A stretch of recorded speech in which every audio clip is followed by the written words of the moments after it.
Okay. I hope you're all enjoying yourself as well as learning here. That's one of our objectives, because it's going to be hard to do this politically, and I'm sure that you'll agree we should have a good time doing whatever we can get done here. Now, just a couple of announcements. You each have an evaluation sheet in your kit. Please fill that in for us. They were very helpful last year, and it helps us to plan the next conference and know what kind of topics are doing well and not. So if you could be filling that out as each day goes by, it might be easier to remember. Okay. Congressman Kucinich and Mrs. Kucinich have arrived late last night, and they'll be coming in at some point this morning. Congressman Kucinich will be giving his talk after the dinner. He may also give a brief talk while he's here in this room, and we'll see how that goes. They came in quite late. Now, that's it for the announcements. Good.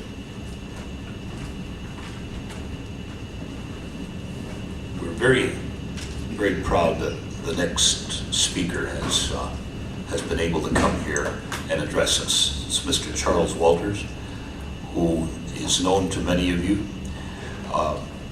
He also addressed us last year, and Charles is the founder of Acres magazine, and he's now the retired editor, or editor emeritus, phrase you use, and his son now runs the magazine.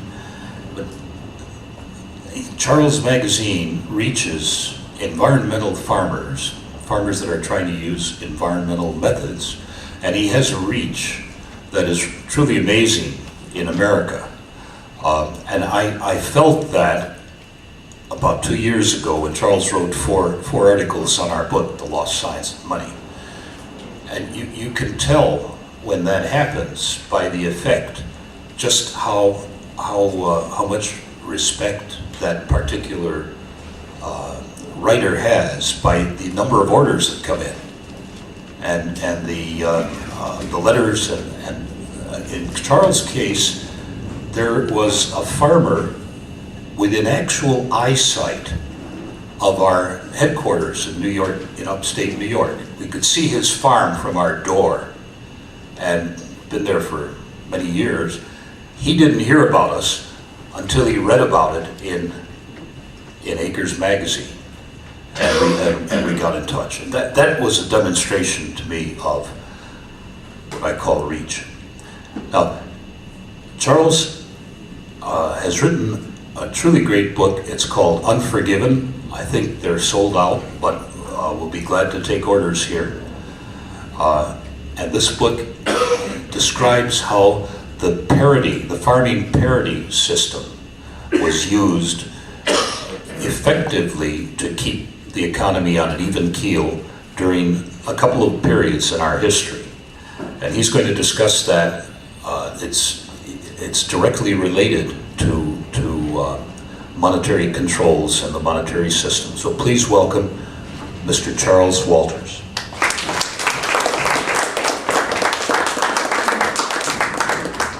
Okay, I think there's some people out there, Mr. Zarlinga, and fellow presenters and ladies and gentlemen.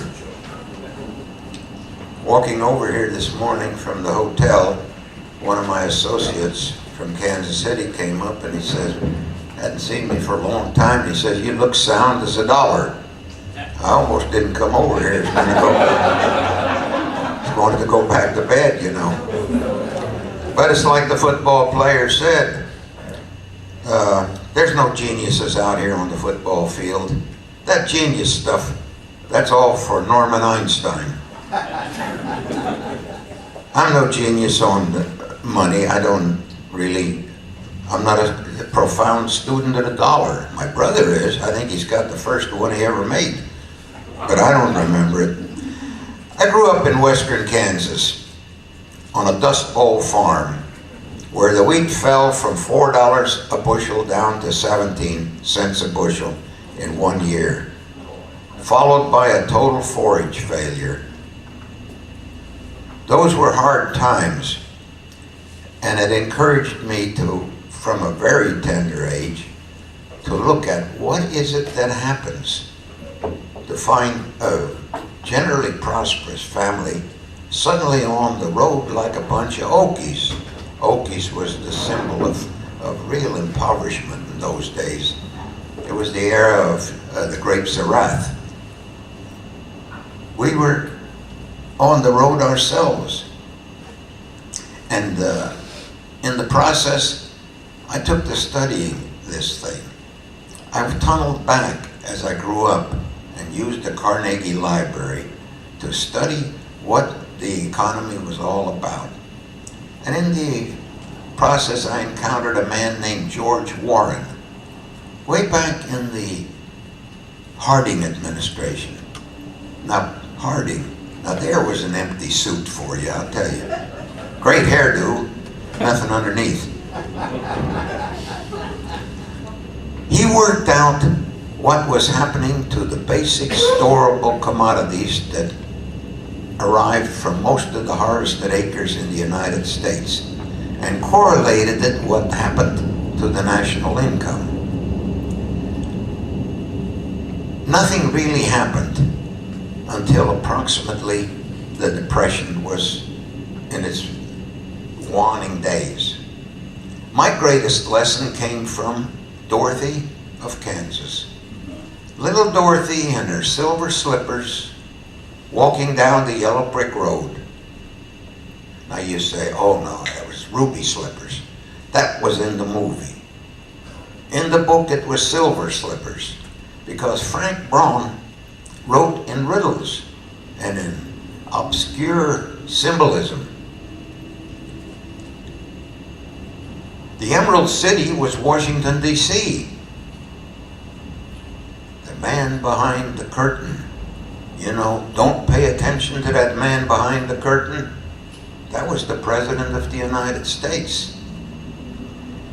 And the great agrarian movements of the hour said that yes, silver can travel on the Golden Road at a ratio of 16:1. This was government money, monetized by the government with its symbol, and they wanted freer coinage of silver for one reason. Gold was not working out that well. It was hoarded too much. It was cornered. The great poobahs of the East could throw the whole country into a depression. If you ever read anything about the Cleveland administration, you make the Depression of the 30s look like a Sunday school picnic. Because there was no money. That money was not created. So Dorothy walked down that road, and the great movements of that day, the Nonpartisan League, William Lemke running for president, all of those people in the late 80s and early 20s, they were part of Frank Braun's thinking. And there was a lesson contained therein. Now, I know what I'm saying is contradicted by some economists. Oh, that's all a figment of somebody's imagination. Well, I'll tell you something that isn't a figment of their imagination. Frank Braun was a hustler out on the plains, in the Dakotas, in Kansas. He knew the country, but he didn't make a dime until he landed out in the beginning of the movie industry. And he started writing these books. He and Edgar Rice Burroughs were great friends. And they exchanged notes. And he hit on this Oz thing. He was sitting in his office one day and he looked at the filing cabinet.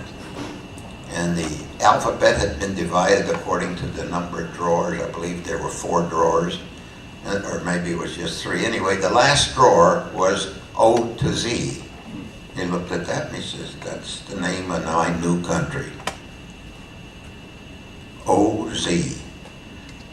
Well, we went on.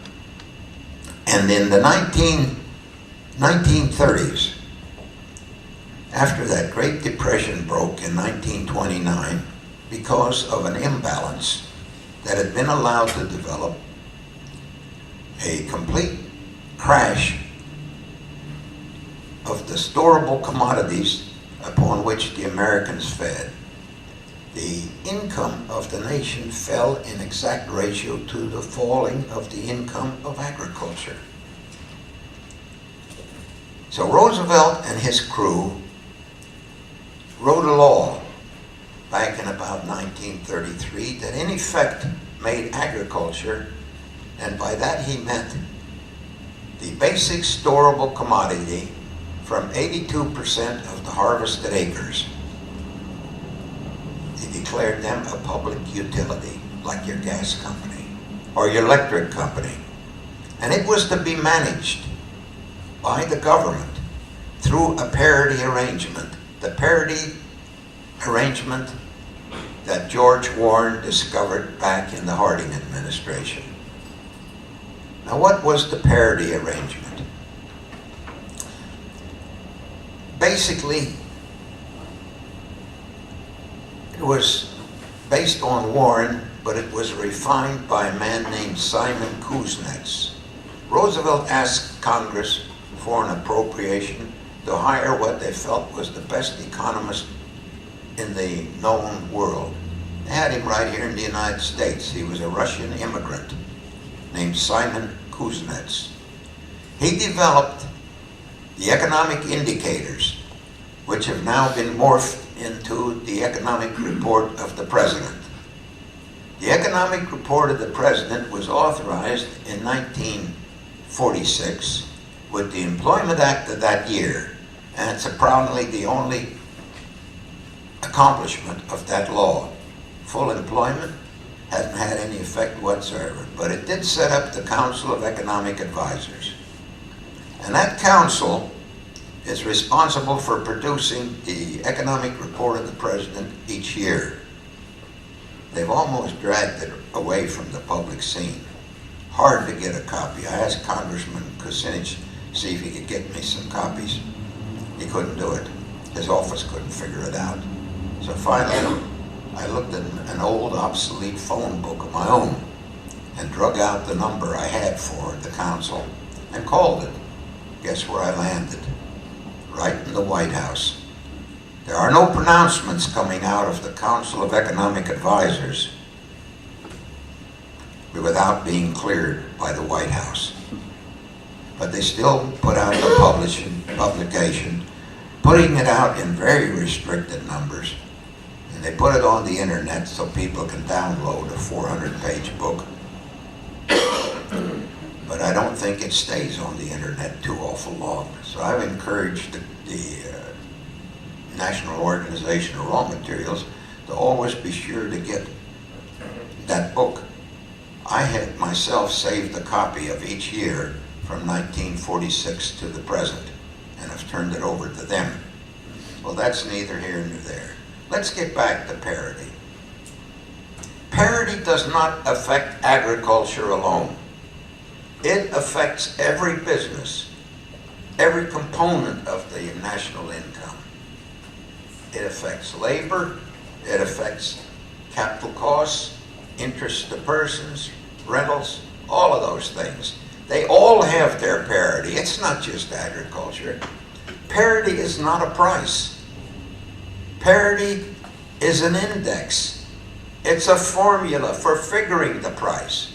The thinking in the 30s was that if we kept the basic storable commodities from 82% of the harvested acres at parity, then all the other farm activities, raising lemons and whatever you have, would rise the way a tide raises the battleship in the same ratio as it raises a rowboat.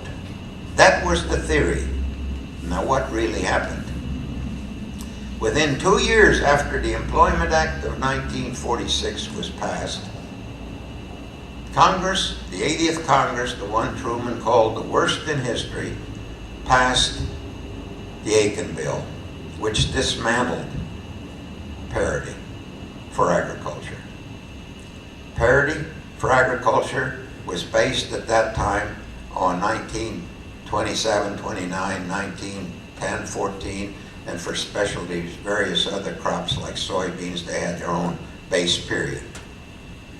Now, what is a base period? Does anybody know? I see a gale of silence coming up from the well here. If you take a historical period and you find what you really are after, which is full employment, no inflation, no destruction of price through import invasion, general stability, harmony, and no war, that is a good base period, equals 100 in your computations. The early framers of the parity idea in the 1930s had to go all the way back to 1910, 1914. They could have gone as far up as 27, 29 though. And later on, after World War II, they could use 47, 49 as a base period from which to compute things. Now, if corn, let's take 1947, 49. In 1947, do you know what we paid a congressman and a senator? $10,000 a year. We had corn at about $2 or $1.57 or something like that. Wheat for about a little over $2, $2.20 maybe, I don't remember. What was it, Andy? 205. 205. What is wheat today? About 250. Corn, about 205 or something like that. If Congress would have treated agriculture the way they treated themselves, because they now get 167 or 69,000 a year, that's base salary without perks and trips and all that sort of thing. Congress today would be getting about $2,200 a year.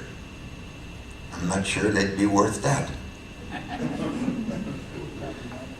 In other words, we talk about money, and we remember the constitutional language that says, Congress shall coin the money and regulate the value thereof. Now, there's been enough discussion of the difference between creating money out of thin air and the sovereign government creating it. God knows that most of my speech was dismantled in the last day and a half, so I did have to go off on a new tangent today. We all understand that. What we don't understand is how they figured they can run this economy with 80% of the people losing either wages or buying power over the last 20 years. Congress shall coin the money and regulate the value thereof. We have forgotten the name or the clause, and regulate the value of money. How do you regulate it? It has to be regulated by maintaining a structural balance between the various components of the economy that Simon Kuznets talked about. I gave those about a year ago. I can do it again. National income is composed, in his reckoning, of corporate income, unincorporated income of an unincorporated enterprise, rentals that persons receive, and agriculture. The income side of the equation.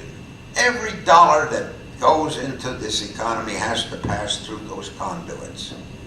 Within the basic cost factors are wages and supplements and capital costs, meaning interest to persons, not to corporations.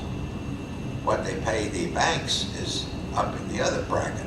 I'm talking about savers, all that.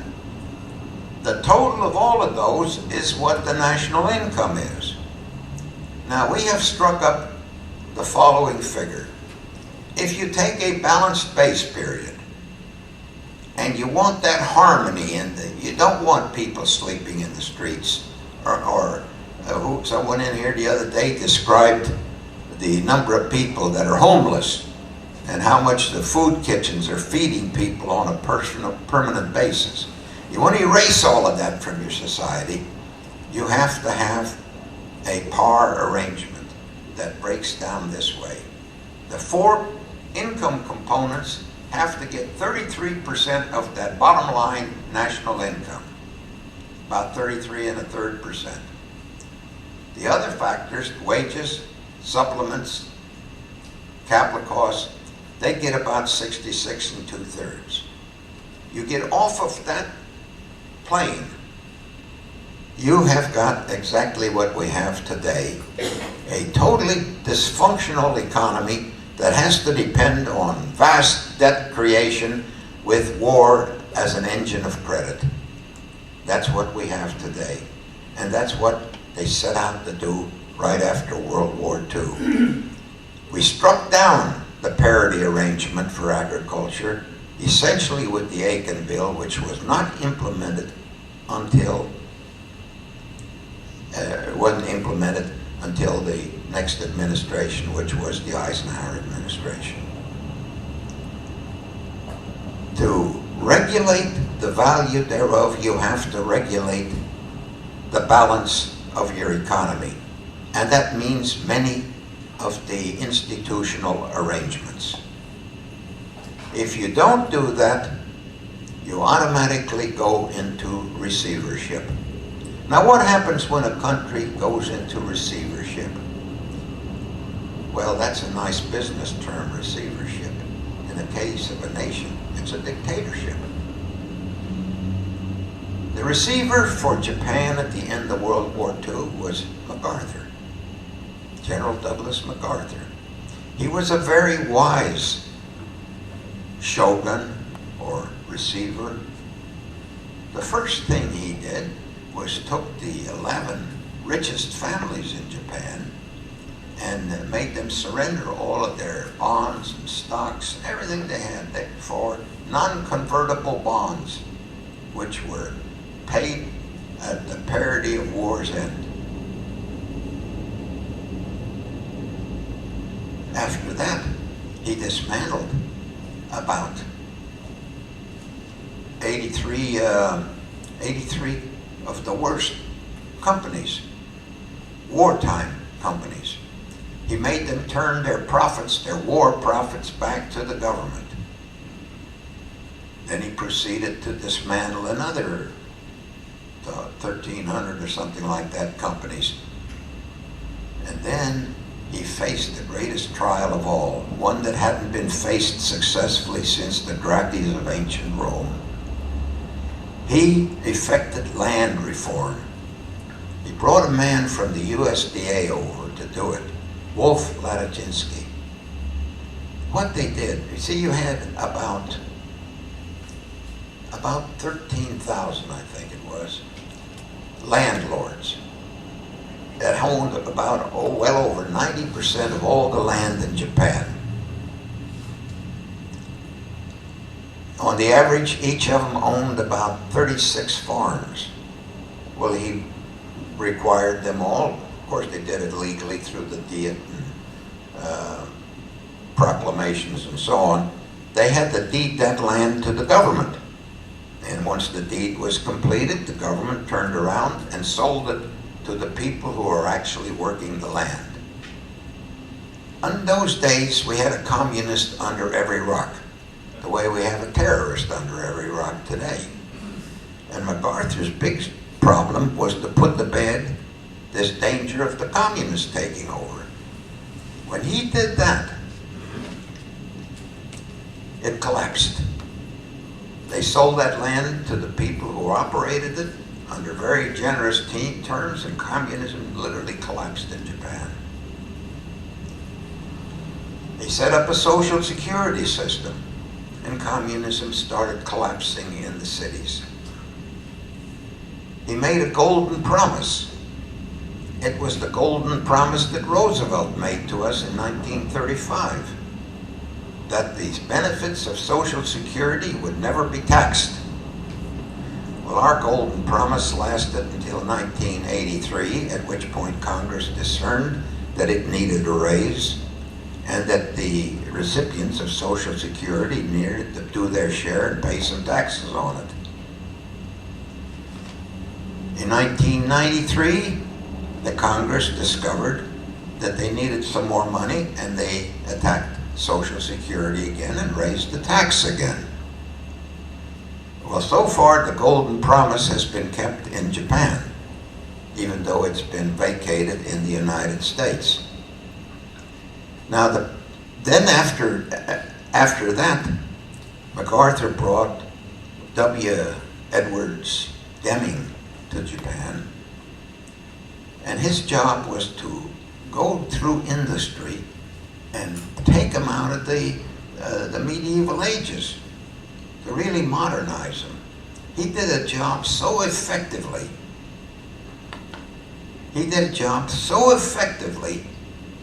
That today the Japanese automobile industry is having Detroit for lunch. Why did he do these things? To regulate the value of money. It can't be done without repairing the institutional arrangements that create the impasse. This is what the founding fathers were talking about. They knew all about these things. They were probably the greatest scholars in history. Why did we fight the revolution? You know, we hear the legends and the myths about the Boston Tea Party and so on. That wasn't the reason we went to war. And all of Washington and his men became, what would the president say, illegal combatants. In 1764, the Rothschilds of England ordered up a currency act of that year. And this forbid the colonies to issue their own currency. They had to borrow the money into circulation and pay interest forever and forever. And the colonies demurred. The financiers of the colonies, the leaders, the John Adams and those people, they weren't rubes. They were probably the most sophisticated people on planet Earth at the time. We're told that Blackstone's law book, Blackstone's law, had more sales in the colonies than it did in England. That's how educated these people were. Mostly self-educated on top of it.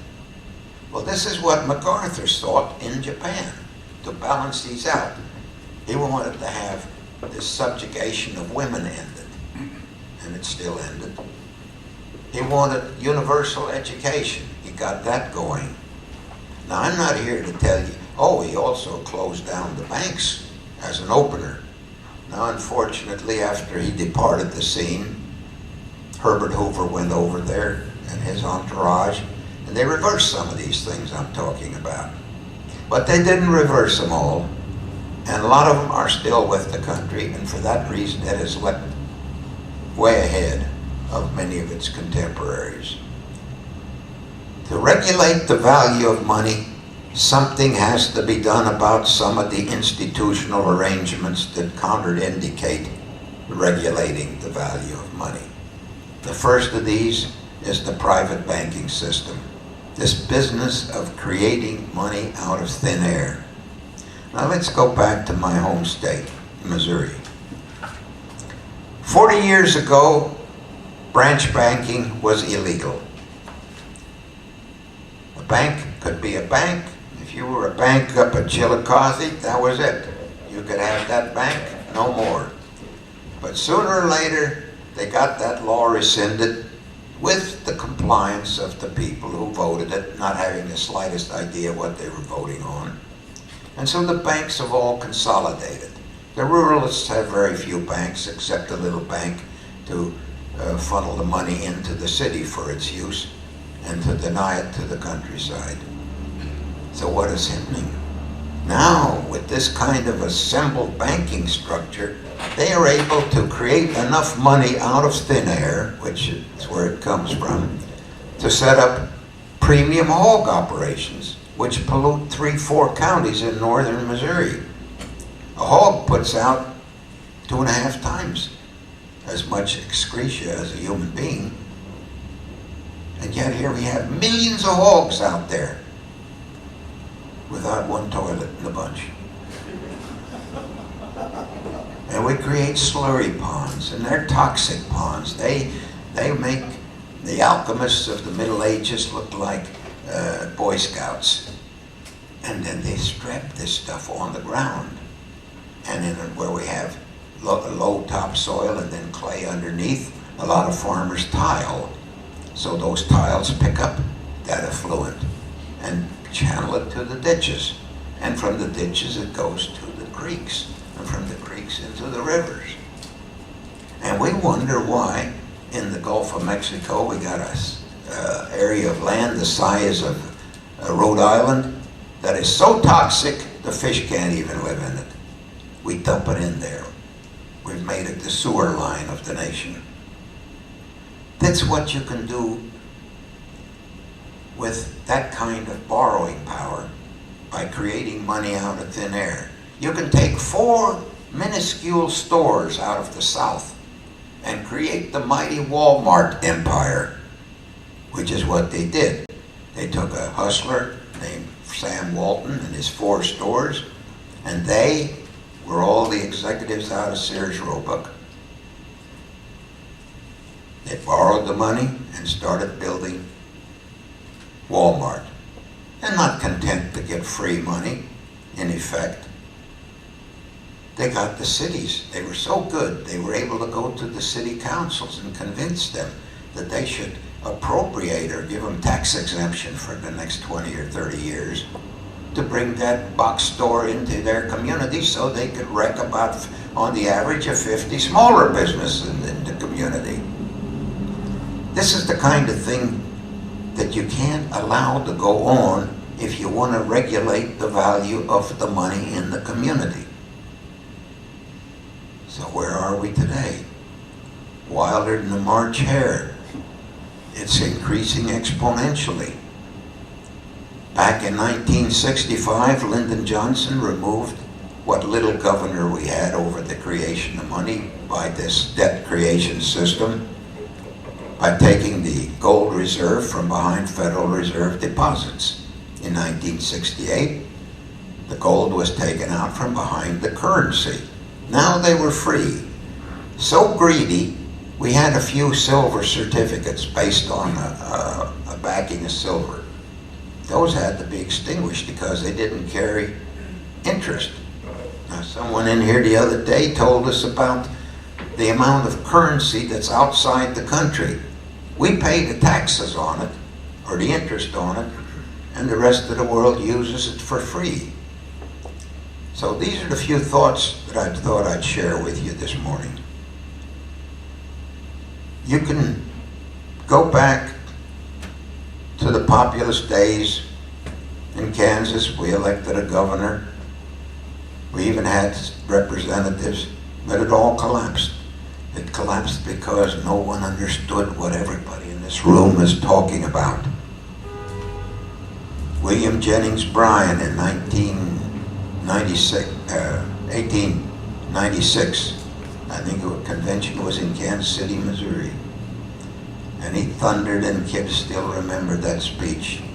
"You shall not press down on the brow of labor this crown of thorns.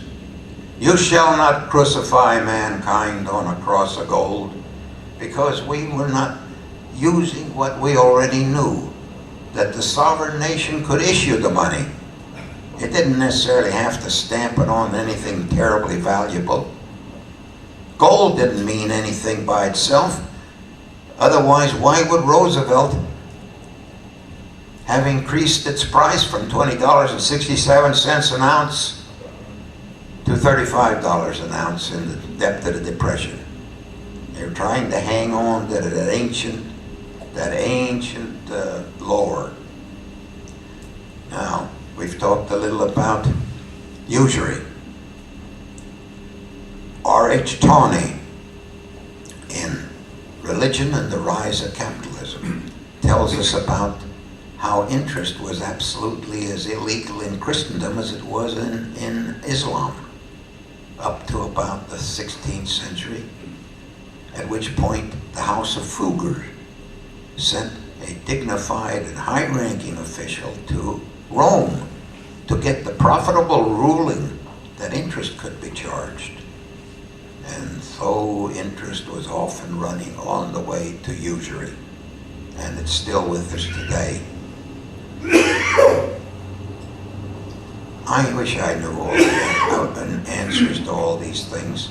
I think the people that spoke here today have given us the answers to most of them. My own observations, I guess I have to retreat to a line from Gilbert and Sullivan. Man is coarse, man is vain, man is more or less insane. Man's a rebel, man's a rake, man is nature's sole mistake.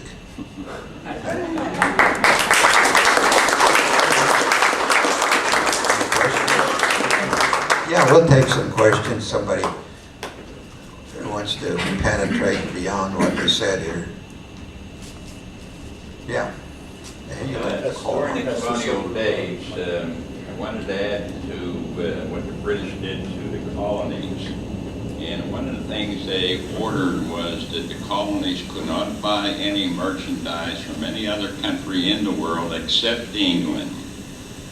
And they also added the proviso that when you bought these things from England, you had to pay with hard coin currency. That is, the gold coins and the silver coins had to go to England. And it's caused some problems in the colonies. Well, the monetary part of the revolution is well known, and of course that was one of the facets of it. But the big one was this matter of who would coin the money, so to speak. Not necessarily coin, but create the money. Now, they forced the colonies into the point where they had to use warehouse receipts for tobacco for money and barter and all kinds. They couldn't transact. They made money very expensive because it had to be had to feed the Rothschilds. I tell you, if you want to see what the broad spectrum consequences of some of this is, you have to look back when the French issued the bonds to build the Suez Canal. They sold them all over Europe. They sold very few in the United States. But Egypt made a deal with them that what they couldn't sell, Egypt would pick up. Well, they didn't do quite as well as they wanted to, so Egypt kept its word and picked up the rest of the bonds. But when the time came to make them good, they had to borrow money. There was no place they could borrow money except from the Rothschilds in England. Well, when the Rothschilds' time came to be paid back, Egypt still couldn't pay because the canal wasn't finished and delivering any revenue. So England sent its troops to occupy the canal. And after they occupied the canal a while, pretty soon they were in charge of the Egyptian budget. And after they were in charge of the Egyptian country, they really were the managers of Egypt. And that's the way it stayed until under King Farouk, Nasser showed the English the door. In other words, if you owe the money that Egypt owed, that's what happens to you. And this is the posture we're in right now. We got the foreigner owning our ports. We got the foreigners buying our ranches. We got the foreigners picking up our industries and businesses. And most of all, our publishing industries. They are owned by the foreigners. Is there any wonder that you read what you read in the papers and why you find out none of this stuff we're talking about unless you dig it out for yourself? Any other questions? Yes, sir. Mr. Walters, in the Wizard of Oz, did Frank Braun identify who that might be the Wizard of Oz, the Cowardly Lion, the Tin Woodman, and the Scarecrow? Well, the Cowardly Lion, of course, was William Jennings Bryan. And the straw man was the farmer because he had very little brain. He didn't operate his business correctly, and he allowed him to get away with all this stuff. And the Tin Man was the industrial worker who was creaky and needed oil and so on. Now, you know, there's a lot of symbolism with it, and of course, I can find you people that say, oh, this is all a figment of somebody's imagination. So, oh, somebody over there.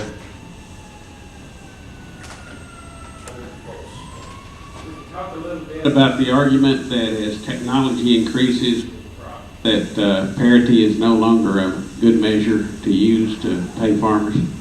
Well, they make that argument, but you know, the argument would be that agriculture has become so efficient that it outpaces industry. Now, how can you make that statement? Yeah, we've increased production and so on, but at the same time, we can roll an automobile off the assembly line in 26 minutes. It used to take a day or so. It used to be a central power spool in the middle of a factory with belts running in every which way to provide power to the machineries. We don't have those kind of conditions in the factory. I'd say it's quite the contrary. It's the other way around. The factory or industry has progressed a little ahead of agriculture. But basically technology is a little bit like you've got a big tank full of milk, a tanker truck, and you dump another bucket of milk into it, what happens? It becomes unidentified, it spreads out. Technology does that. If there's a computer in the environment, guess what? All of a sudden there's computers on every farm. Yeah. You come up with a better tractor or a better machine for the purpose, it's going to be out there as fast as you can, in a heartbeat almost. I don't think there's any substance to that argument, is the point I'm making.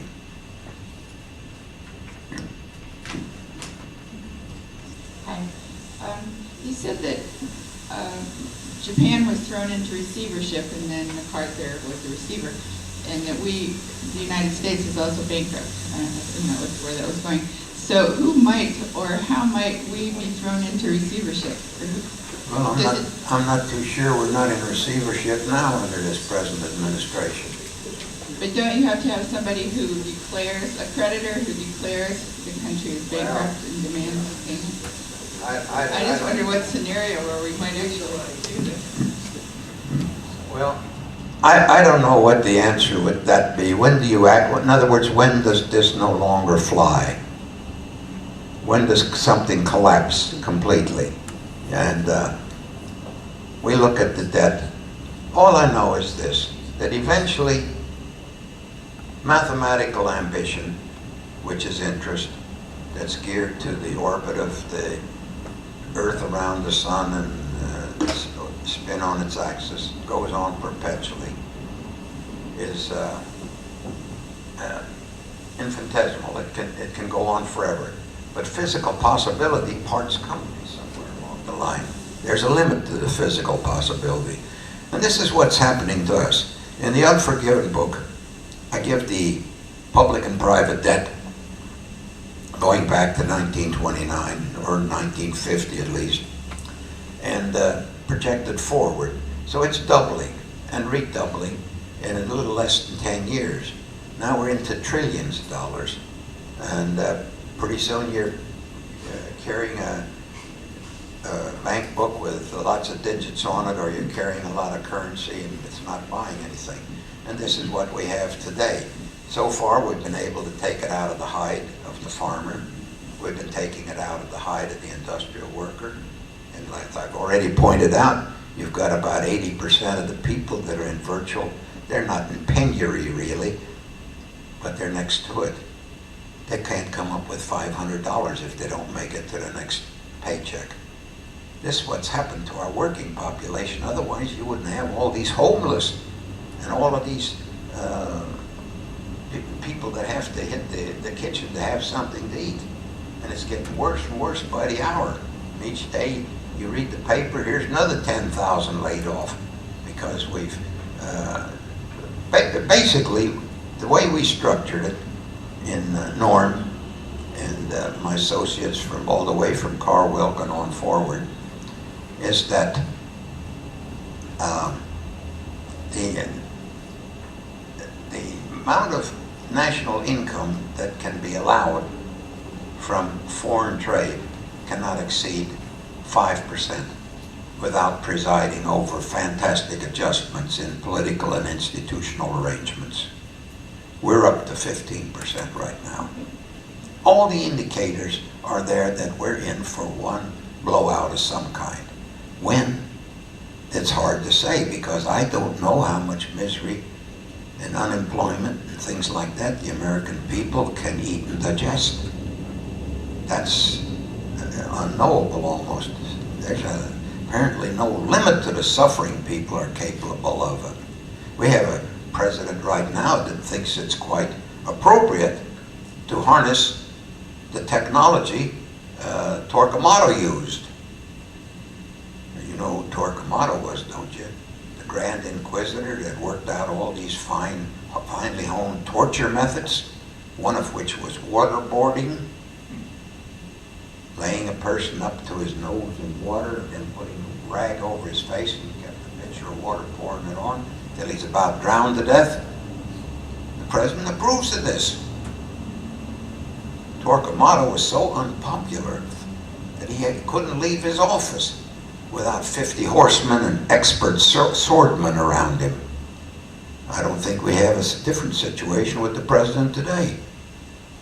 Comes to Kansas City, the highway's closed from one end of town to the other for 2 hours, so one car can go down it. Damnedest traffic jam you ever saw. Maybe I digress. It used to be that it said that if you write your congressman, he would send you some seeds. And that has changed. Now Congress, in cahoots with the U.S.A. and the corporate ag businesses, will send you some Terminator seeds, and he'll send you some Roundup Ready seeds for the Monsanto stuff, and he'll send you some growth hormone for your dairy cows that will put your children at risk. I'm sure that you're speaking figuratively, but that's exactly correct. Our United States Department of Agriculture has run amok ever since the 1950s. When Wolf Ladiczynski came back from Japan after that tremendously successful land reform, Ezra Taft Benson fired him as a security risk. You've got all kinds of programs. They sent this guy Amstutz over to Iraq to seize all the seeds those people had that had been planting back since the days of Mesopotamia. They now have to buy Terminator seeds and Monsanto seeds and all these others, you know. It's part of their constitution, as Randy pointed out, absolutely. That's what we're doing to those people, and we wonder why they hate us. But you know, we also have this going. We have a lot of people that just aren't thinking very clearly. When I worked with the NFO, National Farmers Organization, you'd hear this from farmers: well, if you got the price you guys are projecting, my people would starve. Well, that's like saying that if the minimum wage worker got another 50 cents an hour, we'd all starve. And it's crazy. There's that mentality afloat, what I call the mammy-yokum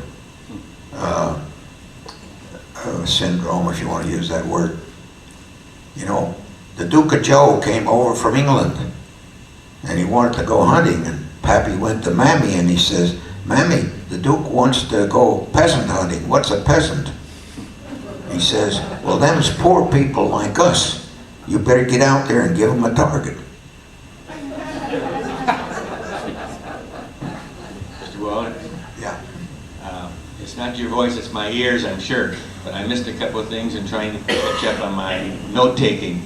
So I'll go back to two things. One was, you had three examples MacArthur did. One was close some banks, and then I think the second one was regarding the women, that he allowed them to be educated. Is that correct? Yeah. And the third one was what? Education for the people, of course. You want to have an educated society. not very many people were getting even a high school education in Japan. Okay, equality for women, okay. And then land reform. And he closed down a lot of the real warmongers, profiteers. Okay. And dismantled some of the corporations, quite a number of them, you see. All right, my other question then, sir, was the amount of national income from foreign trade cannot exceed 5%, and we're currently at 15. 15, okay. That's in terms of national income. Randy says a little over. He's more current on these figures than I am. I have a little harder time with statistics nowadays. My vision isn't that good. Yeah, but you're our age, and we'll believe you rather than Randy.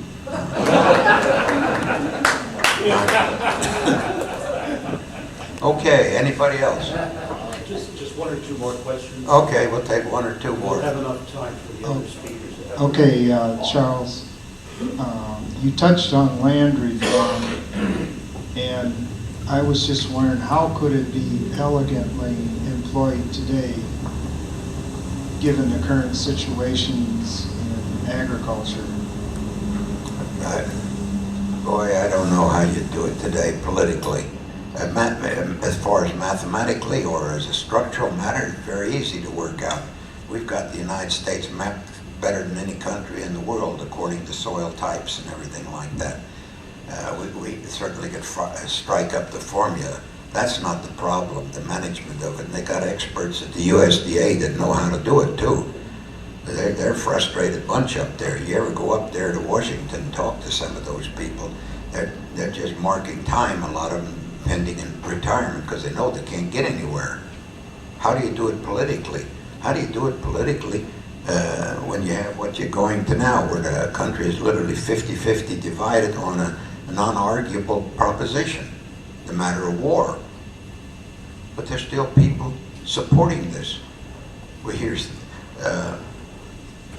you go back to the revolution. Well, I'll give you a story. Randy told me this. This young fella came back from Iraq, a black fella, and he's now selling insurance, and he was trying to sell some insurance. But that was in the process. He was asked, "Why did you leave the army? It was paying pretty good." And he says, well, one of his kids or one of his relatives says, "How does it feel to be a redcoat? How does it feel to be a redcoat?" The redcoats, well, of course, we annihilated 1,000 of them at Bunker Hill. But the redcoats, when they took a prisoner, he went into the hold of a ship without any sanitation and without any food, and they died like flies.